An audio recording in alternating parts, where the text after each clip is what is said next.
Have you ever visited Edinburgh? Beautiful city, no matter what time of year you go. The castle that sits at the center of the city is awe-inspiring, looking down on the surrounding area from the mount.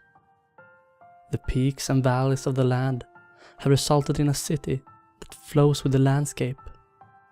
Streets that surround can be steep, with the numerous sprawling alleyways even steeper. It is here that we find Flesh Market Close. It could be mistaken for any other darkened causeway in the city. It sits among the shops and tourist traps, relatively non-threatening, and can be used as a shortcut to get down to the station if you're in a hurry. The name has been justified through some who point out that flesh markets were a local term for butchers, and through others who suggest it is a hangout of women of the first vocation.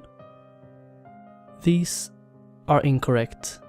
There is a market on the close, but flesh is not the product. It is the currency. Market hours are dusk until dawn, and the entrance fee is one mouthful of your own blood. Prepare a glass and progress down the alley. As you get halfway down, swig from the glass and spit it against the wall.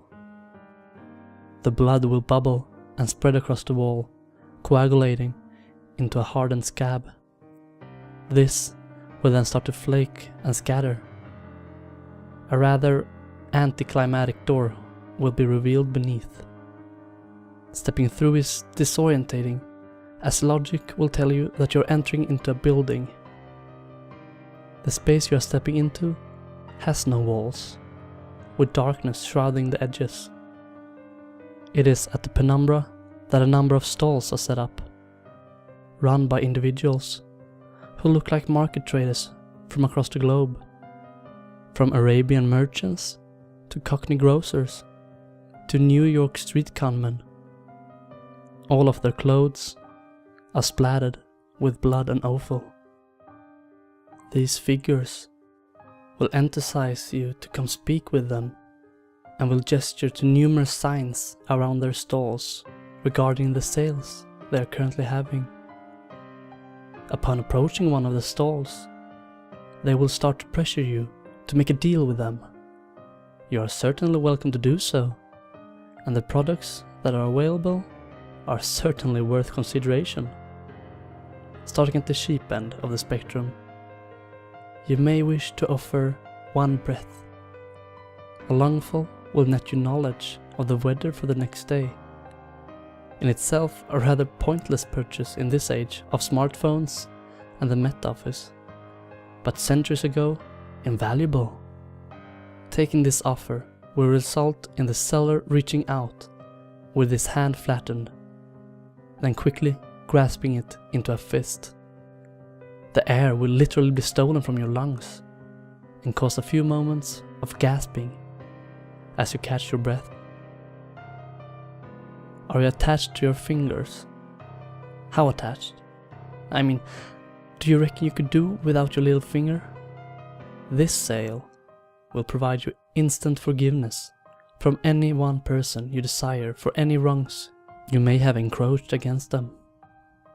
Agreeing to this one will cause the trader to grin and shout, "One Jimitsum special coming right up."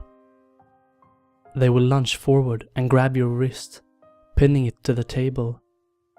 Don't resist, because no one likes a tough sell.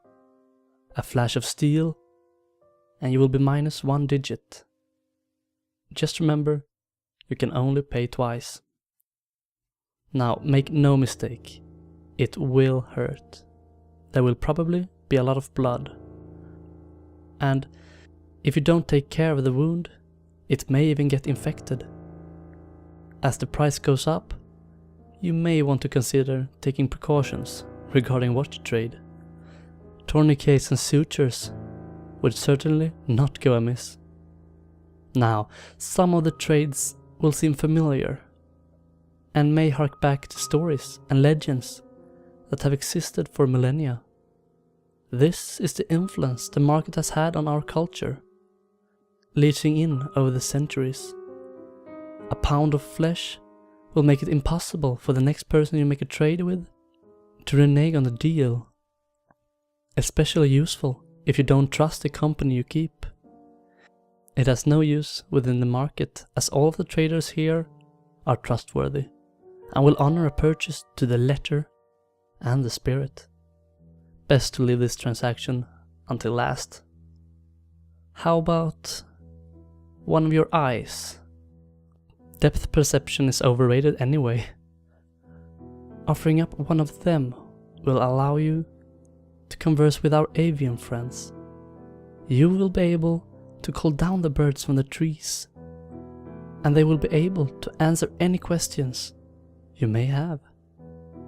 It is advisable that you avoid ravens. They have their own agenda, and it is not in your best interest. The salesman will grab you around the throat and slowly prise his fingers into the socket. A snap of the wrist, and your visual organ will rest in their palm. Another snap, and it will disappear. It is at this point where you may want to consider stronger measures to ensure your survival of payment. In this strange little world of ours, the market is hardly the strangest. Artifacts and incantations exist that can allow the body to continue to function, long past the point of which mortal coils will be shuffled from. One or two can be picked up here, but few are willing to live without their sexual organs. It seems eternity is that little bit colder, without the ability to get your rocks off. I am not going to go into the details as to how they are taken. Suffice to say that it is unpleasant and messy. At this point, the prices become a little more vital.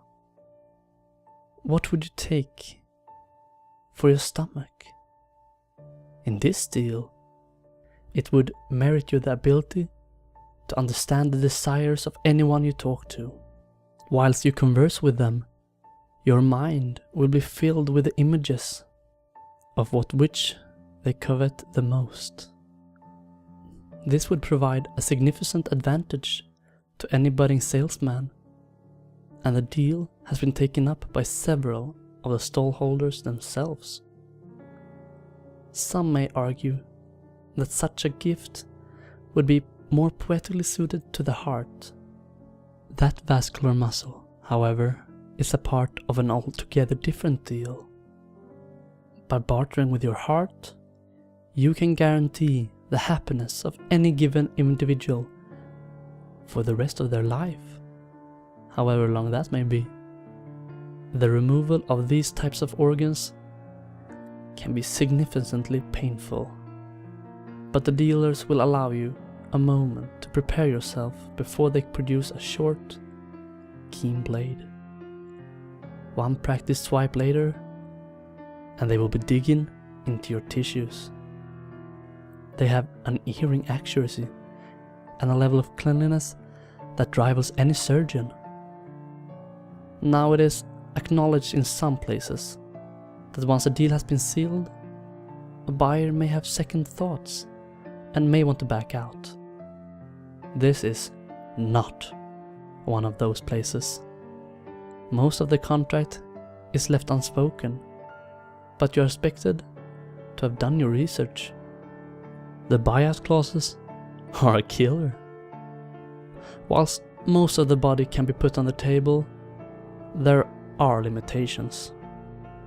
The fact of the matter is that the brain is the seed of sentience and cannot be fully placed in. I say fully. There was one individual who offered to lobotomize the part of the brain that holds memory as a part of the deal. The problem is, he cannot remember what it is he received in return.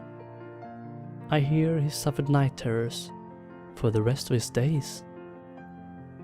Now at this point, I offer a warning. Up until now, I have detailed the price list for your own body parts. Whatever you do, do not attempt to purchase anything in the market with organs of another. Every figure in the market will stop and stare at you, and the one you attempted to defraud will scream, "That is not yours to trade!" Whatever it is you have tried to barter with, that body part will be taken from you as a punishment. A very literal eye for an eye. Despite whatever theological perspectives you may hold, offering your soul will inflict the same result. There have been many theories postulated for this response, but the honest answer is, we just don't know. The market has been trading in blood and bone for as long as civilization has existed. Though the entrance has moved from city to city, many have visited and shook hands with the butchers, though not quite as many got those hands back. A smart man would wonder how it is that these individuals are capable of honoring the deals they broker. A smarter man would ask himself why his body parts are of such high value in this economy. Just understand that it is supply and demand.